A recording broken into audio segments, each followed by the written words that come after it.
What's up YouTube, Chris Gaines here, and today I'm going to show you how to make that crazy zoom transition effect that you've seen across the internet recently.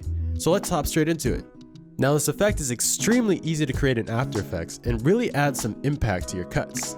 Now let's drag my comp viewer from my other monitor and break down the effect. There are essentially 3 steps to create this. 1, the actual zooming effect.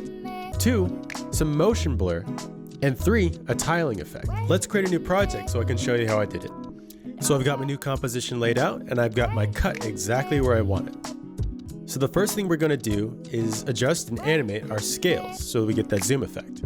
I'll place my cursor exactly on the cut.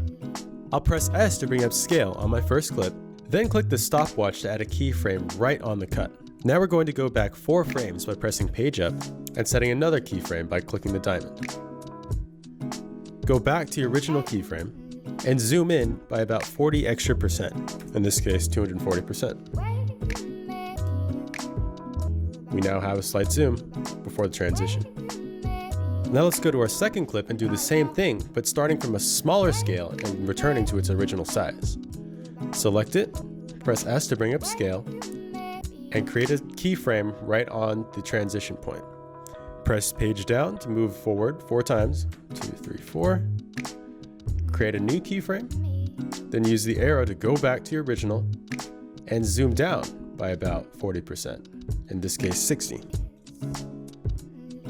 Now when we play this back, we have the beginnings of our transition. The next step is to add our tiling effect so that the second clip still fills the whole screen even when it's scaled down. Do this by going to your effects and presets and searching Reptile. Drag the CC Reptile effect onto your second clip, and then go and expand each of the sides until you can no longer see any black background. Change tiling from repeat to unfold for a more realistic look. Now let's play this back again. And it already looks pretty good. The last step is to add some simple motion blur and we're done. So go over to your layers and click the motion blur icon for both of them.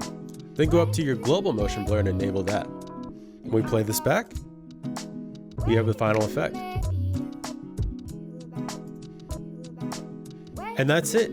If you want to go a step further, you can always add small details like small opacity changes in the middle or rotation to match the movement of the second shot. Thank you so much for watching. If you like this video, please leave a thumbs up and drop a comment down below. Let me know what you thought, let me know what you want to learn next, or ask me how I did in my hockey game earlier today. I believe people learn best on a 2-way street. And don't forget to subscribe for more videos coming very soon. Until then, peace out.